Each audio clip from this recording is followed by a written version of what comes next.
Hello, and welcome to the Advanced Mass Marketing Fraud Case Studies from the U.S. Postal Inspection Service webinar. My name is Lee, and I'm the Director of the Financial Crime Resource Center, which is a program of the National Center for Victims of Crime. All is to forge a national commitment to help victims of crime rebuild their lives, violent crime, or financial fraud. We work with wonderful partners throughout the country, including the Department of Justice, to provide training and education. This webinar is presented to you in partnership with the FINRA and FINRA Investor Education Foundation.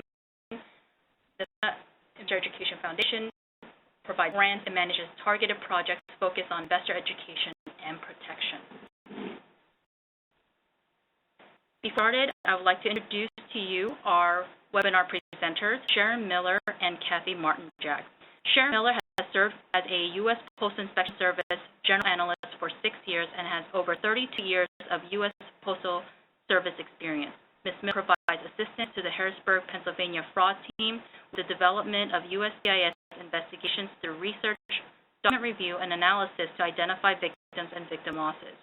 Ms. Miller provides extensive assistance with grand jury and trial preparation, the creation of court exhibits, and witness coordination. Ms. Miller is a co-recipient of the 2015 Crime Victims Financial Restoration Award that was awarded by the Department of Justice Office for Victims of Crime. The Crime Victim Service Award recognized the team's efforts for exceptional innovation in securing financial restoration for crime victims. The investigation centered on the activities of MoneyGram International Incorporated, a money service business, and their ineffective anti-money laundering program. The team identified over 66,000 victims and has returned approximately $65 million to victims.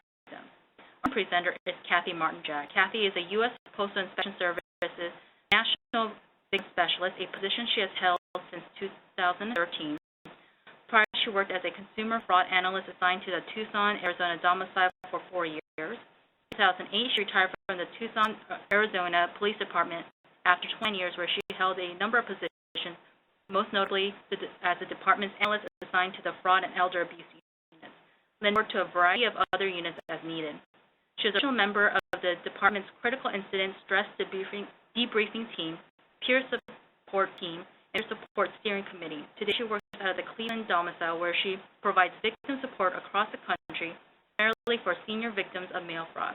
She holds a BS in criminal justice and is certified as an adjunct professor at Community College in Arizona. She is a certified fraud specialist, certified crime analyst, certified specialty law enforcement instructor, fraud and elder abuse, and president of the International Association of Law Enforcement Intelligent Analysts South Chapter. Without further ado, Sharon.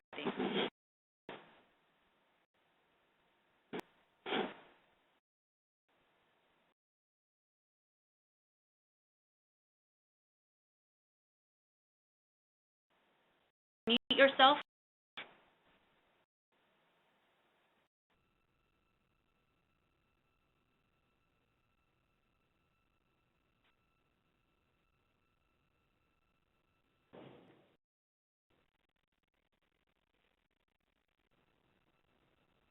Issues facing Americans as they plan for retirement, care for older loved ones, and quality of life as they age. As part of the 2015 White House Conference on Aging, the Department of Justice made a commitment to collaborate with a wide range of federal agencies, including the U.S. Postal Inspection Service, to develop and promote elder abuse and financial exploitation to prosecutors, victim specialists, and law enforcement. The Department of Justice Elder Justice Initiative, the U.S. Postal Service, is for this webinar as part of the important effort, and would like to thank the National Center for Victims of Crime and FINRA Investor Education Foundation for hosting.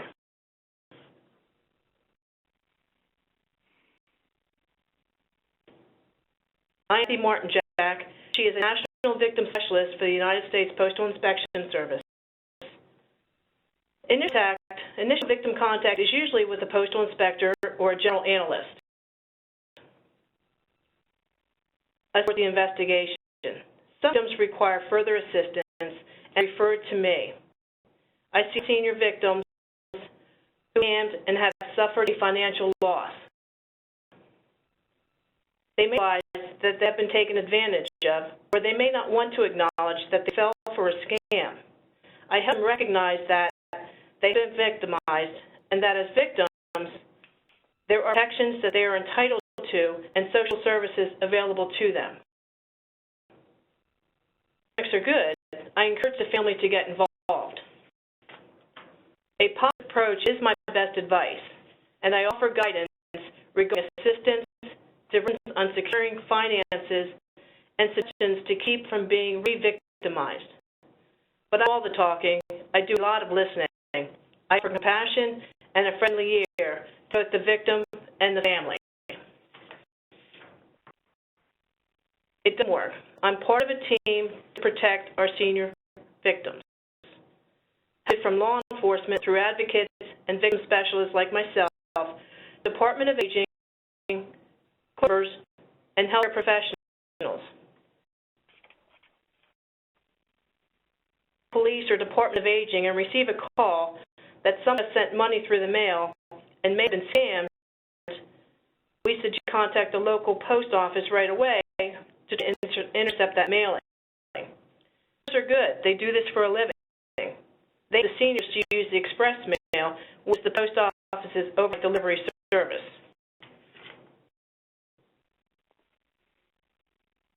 The Inspection Service follows the Attorney General guidelines when dealing with victims. The guidelines outline the legal mandates regarding victims and offer clear guidance on how to carry out those responsibilities. You can download a copy from the website as posted. Those are treated has a huge impact on their confidence in the criminal justice system and ability to heal and to recover from crime. What comes to see? Scams that affect seniors are the grandparent scams, the prize or sweepstakes scams, investment scams, rent scams, work from home scams. These are ones that target the seniors, and we see them over and over again. The Postal Inspection Service investigates any cases where U.S. mail is used as a nexus. The use of the mail gives us authority to investigate these types of crimes. This will focus specifically on prize and romance scams. There is a difference. In prize scams that can be used to send bogus forms. Big letters, you just won the sweepstakes. Will all give a check accompanying that letter. They were nice. The difference between a real thing and a scam? Legit sweepstakes specify no purchase is needed to win, and buying a product will not increase the chance of winning. No purchase or entry fee is required. You to pay to play a lottery. Lotteries that are state-owned and operated are eligible to use the U.S. mail. False lotteries violate U.S. law, which prohibits the cross-border sale or purchase of lottery tickets. Applies whether the solicitation is made by phone or mail, and includes those using domestic return address. Most foreign lotteries are phony, and there are no high-stakes payouts. But the cost of playing is real, because lottery hustlers use bank account numbers to make unauthorized withdrawals or run additional charges on their credit card accounts. And there are penalties. The statute prohibits mailing lottery tickets, advertisements, or even payments to purchase tickets in foreign lottery. The charge can be a $1,000 fine and 2 years in prison. Issued to a man named Larry. I met Larry months ago. He went to the post office to mail express mail. The window clerk was a little suspicious because Larry did fill out the express, was putting a check in there, and didn't know what was going on. Read an original letter in the mail, that he had a $5,600 check. won $3 million and a Mercedes-Benz. He $5,000 using Western Union to pay customs fees, just as the letter told him. The scammers called Larry again. They told him, now you have to pay for the taxes. So he goes to his local bank with $6,000, gets a year's check, and that's what he takes to the post office. I'd be nervous carrying around a $60,000 check as well. That caught the window clerk's suspicion. Unfortunately, when students get this, they're lured by the prospect of instant wealth and respond to sweepstakes and lottery solicitations to the tune of $120 in a year. So we visited Larry and asked him what happened. He told us he won the lottery. We, along with the PNC bank manager, visited Larry, along with his family member who happened to live right across the street. We got to change his phone number, he ran a credit report, and he had his credit card changed. But Larry continued to get additional phone calls. What we discovered was the company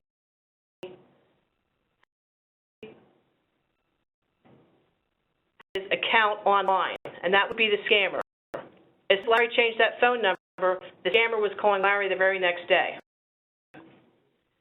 The Postal Protection Service advises consumers to beware of promotions that ask for credit card and bank account numbers. Do not write a check, do not wire money, do not send cash. Do give out personally identifiable information such as a date of birth, social security number, driver's license, or zip code.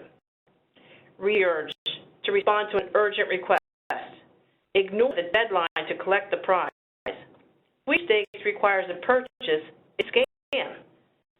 You never have to pay to play when the stakes is legitimate. Bottom line, ignore all phone and mail solicitations for foreign lottery and sweepstakes promotions.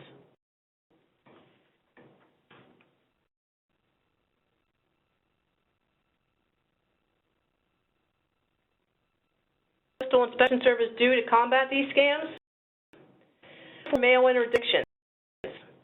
Inspection Service has international mail service centers, or ISCs, in Chicago, New York, Los Angeles, Miami, and Cisco airports, where law enforcement authorities, including the Customs and Border Protection, intercept and destroy millions of foreign lottery mailings by truckload.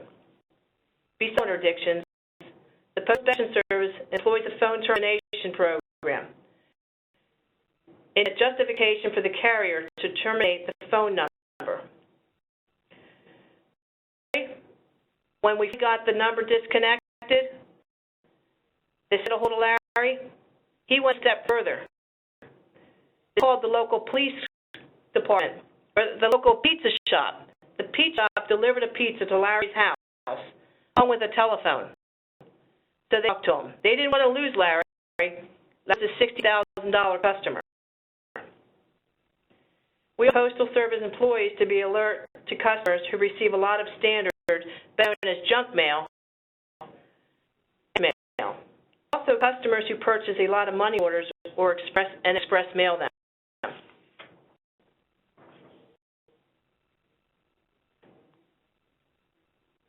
For victims, the first thing we recommend, first you have to cut off communication.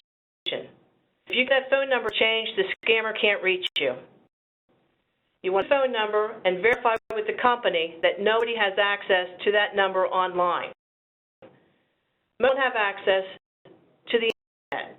So we see that the scammer has access to that number, know that they talk to the phone company online and access right away. We get an answer machine or call ID. Don't answer the phone unless you recognize the number. It's important enough that person will leave a message. Now you want to check your credit report. It's a service once a year.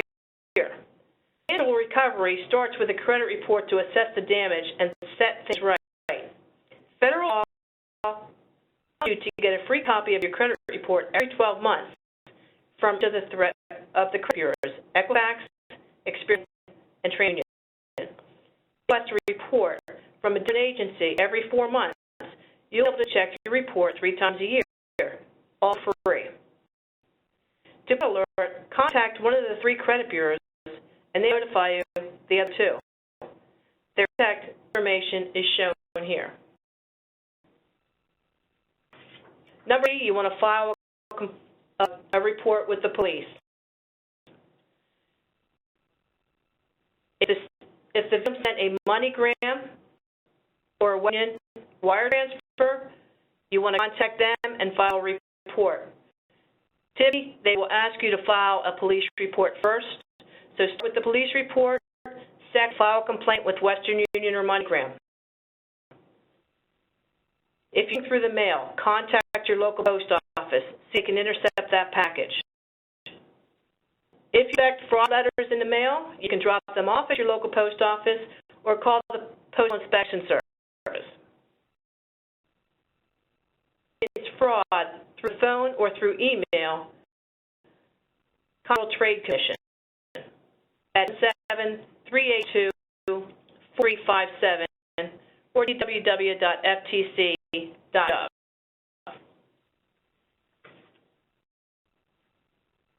Kits. First, cut communication and file a report. Assistance in changing their phone number. Censor machine, checking credit reports, and complaints. This is where you can come in hand. Are the family dynamics good? Is the victim willing to contact family members? We do experience this from time to time. The scene is very, very embarrassed. They want their family to know that they sent money. You got to be careful on that one. It can notify family, explain the situation. Most times, they already know something is going on. They don't know what to do. All suggestions. Let someone know you're willing to help them go forward. Don't lecture them. Don't embarrass them anymore. Directly to seek legal advice regarding power of attorney, guardianship, or to protect their loved one's assets. You provide the family or the victim's family with information on social service agencies, the Area Agency on Aging, Catholic Charities, the United Way, for example. Encourage participation in outside activities. The victim finds something else to occupy their time besides talking to scammers and entering sweepstakes. With senior citizens, if they're getting that junk mail, chances are they've already been scammed. Encourage the senior to get involved.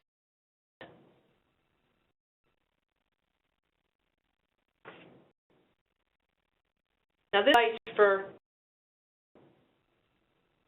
is for all scams. The next scam we're going to talk about is a romance scam. They require extra care because intense feelings involved.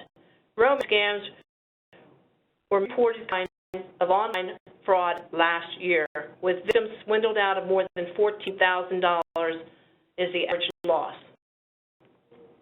Kathy?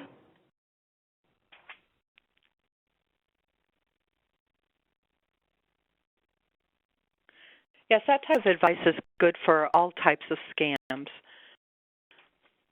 Just talk to you about as a victim I had contact with. Sharon actually referred Lewis to me. He's a rancher, 70 years old, and still actively working his ranch.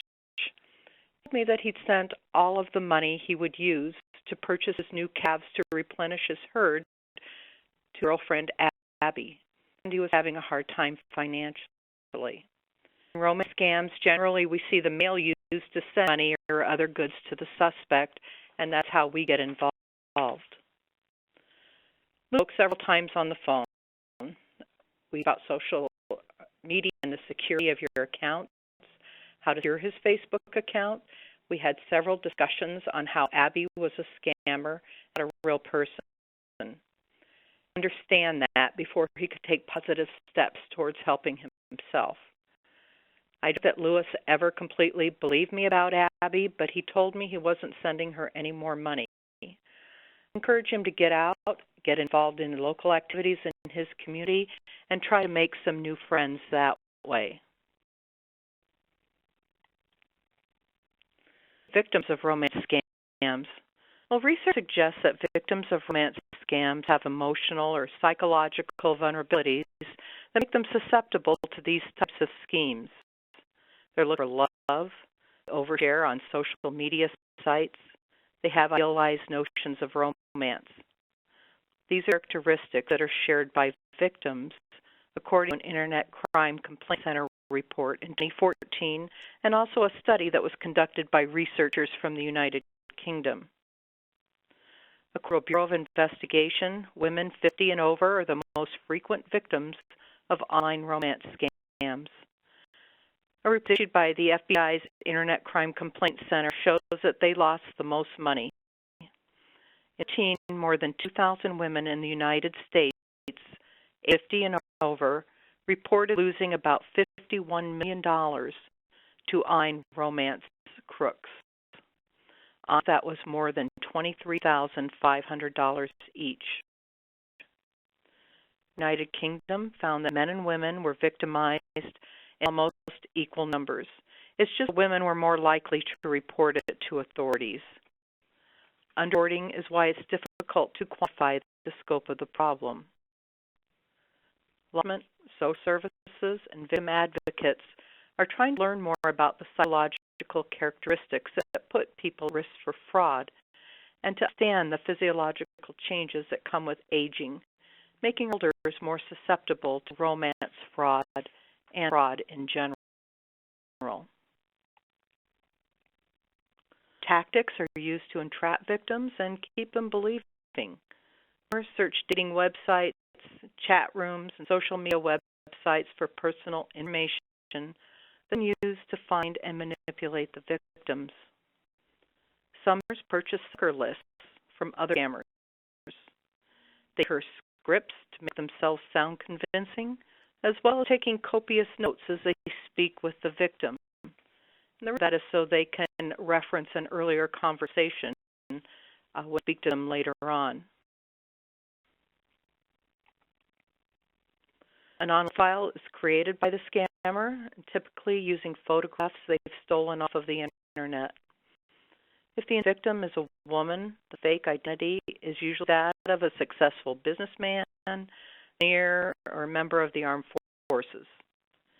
To look at victims, the fake profile is generally that of a teacher or a young student, and the stolen photo may be that of a model. Is highly successful in attracting victims. So once it's been made, the scammer moves the relationship to an email and gives what experts call a hyper-personal relationship. This means that they exchange daily emails, they share intimate details, and pseudo-vulnerabilities. The relationship appears exclusive, communication is intense and frequent. In a few weeks before the victim is in love with that scammer. Scam tactics similar to those employed by child exploiters who groom their victim. Emotional grooming elicits a strong instinctual response that intensifies the relationship. The victim becomes adept at suppressing any feelings of doubt or skepticism. The relationship entails the request for money. Characteristically, the scam begins with a small amount and moves to larger sums, usually in connection with a pretend crisis. Other characters may then be introduced to a diplomat, a customs official, or a doctor. These authority are brought in to add credibility. The inclusion of topical news stories makes the tale seem more real to the victim. Genuine nature of their relationship. The scam might email a fake airline ticket so two can meet face-to-face. But meet face-to-face. As victims pay out large amounts of money, they begin to get frustrated that the relationship hasn't moved from the World Wide Web to the real world. They may doubt their suitor. When they aren't going to send any more money, the scammer may attempt to blackmail them. Relationship, the scammer has persuaded the victim to perform various sexual acts on a webcam.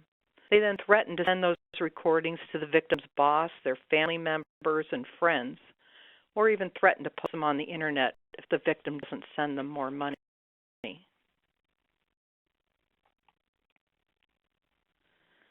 That victims who are lonely, less emotionally stable, and culturally aware tend to experience more psychological consequences from this crime, such as depression, guilt, anger, shame,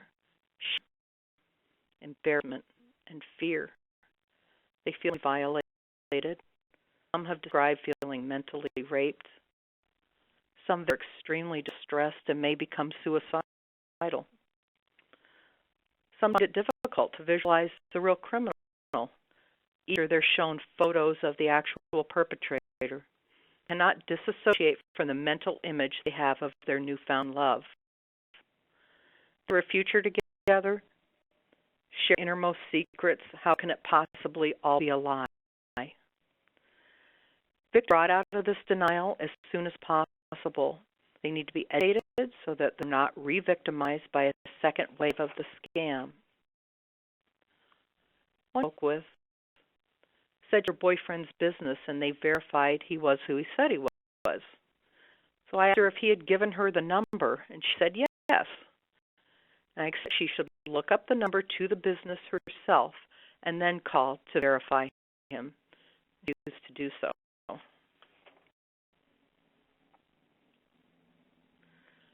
The online romantic scams experience a double hit. First, loss of money. Second, loss of a relationship. It's very difficult to let go. They cannot come to grips with the fact it was not a real relationship, even they finally understand that they've been scammed. And experience the classic stages of grief. We need in mind that victims frequently report that counselors and victim service personnel are little help because they don't understand the crime or the extent of the trauma. Professionals, including law enforcement officers, need to be aware that victims of online romance scams are extremely vulnerable. Special care needs to be taken with these victims. If possible, an officer of the same gender should break the news and take a statement from the victim. Social supports such as clergy or victim counseling may be applicable to these victims. It's important to provide support from health professionals as soon as possible, as some victims might become suicidal when they learn the truth. Victims receive support from loved ones, many do not. Family members are angry and upset because of the financial loss. They make the victim stupid for falling for such a scam. Victims are likely to blame themselves. Friends don't help change their feelings of guilt. They just add to it.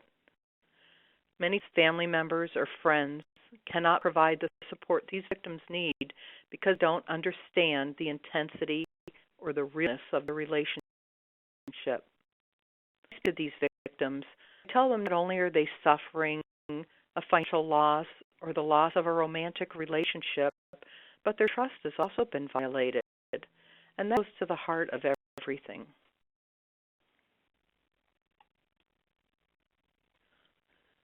A 2-year-old widow. She lost her husband about 3 years ago. She has sons. One is married, and the other is in the military. Sally's daughter-in-law do not have a good relationship, which affects Sally's relationship with her son. Sometime Sally lost her husband. She had a man message her on Facebook, and they became fast friends. He was a businessman working overseas. They exchanged photographs and daily emails and made telephone calls. Look forward to conversations with her new friend. Before he began asking her for money, as his was tied up. His reasons for needing money always sounded plausible. Sally had a total of $16,000, which was her nest egg. She realized she was being scammed. She also had several bills to get behind and ran up her credit cards. When she had no more money, he dumped her. To me by a postal inspector who was concerned over some statement he had made to him. When I spoke to her, she broke and cried on the phone. She thought this was going to be a new start for her, and now all of her dreams were gone. She couldn't tell her family because one son was in the United States and she didn't see very often. She was very concerned over their reaction and said they would be angry. She couldn't pay bills, and she sounded desperate. Sally with the Area Agency on Aging contact information. Erin mentioned it earlier, but for those of you not familiar with the agency, it's my go-to agency. I use them first. Just several offices throughout a state which handle specific geographic area. It's a county or several if there's a low population, so they have an office near the victim. Many of them provide free financial counseling, or they can direct individuals where to find it. And so other social services if the Area Agency on Aging does not provide that service the victim needs. For several services that were offered by her state that I thought she would find beneficial, and I provided her with that contact information. I also said I'd be happy to speak with her adult children if she wanted me to, that I did it for many victims, and told me she would think about it. I got with Sally, and she told me she'd been out of bed in 2 days. She was so depressed, and she wasn't for her dog and her concern over his welfare that she would kill herself. I spent hours on the phone with her, and after our conversation, I was convinced she would not try to harm herself. I encouraged her to contact her family doctor and promised to find some counseling services for her. Sally again, she told me she was doing better. She had been to see her doctor, who had given her some antidepressants and a list of counselors she could talk with. Several times after that, she welcomed having someone she could confide in, somebody to give her a friendly ear to listen. Victims in these types of scams are lonely and socially isolated, as was Sally. Attention to and becoming a part of the victim's daily life is one of the tactics that scammers use to gain victims' trust and convince them that they care about them. Advocate using some of these same tactics are a way in with a victim. Attentive and non-judgmental care can gain access and gain trust. Victims want to share their heartbreak with someone, but they have to be able to trust you. Hesitant to tell any of her children what happened, I encouraged him in my offer to help her explain it to her son. She did finally tell her youngest son what happened, and he offered to help her with her finances and got her caught up for her. I secured her Facebook page so strangers couldn't contact with her, and I gave her some additional information on what to watch out for with scams in general. I encouraged her to look for other opportunities to meet new people in her town and not on the internet, and suggested non-credit classes, volunteer work, or even a part-time job. We spoke a month and a half on a regular basis, once a week or so. Much I did was just listen. Sally's a counselor. She's doing well today and spending more time with her grandchildren and her sister. I think it's to remember that the majority of seniors who have lost their nest eggs have means to recoup their losses and rebuild their savings.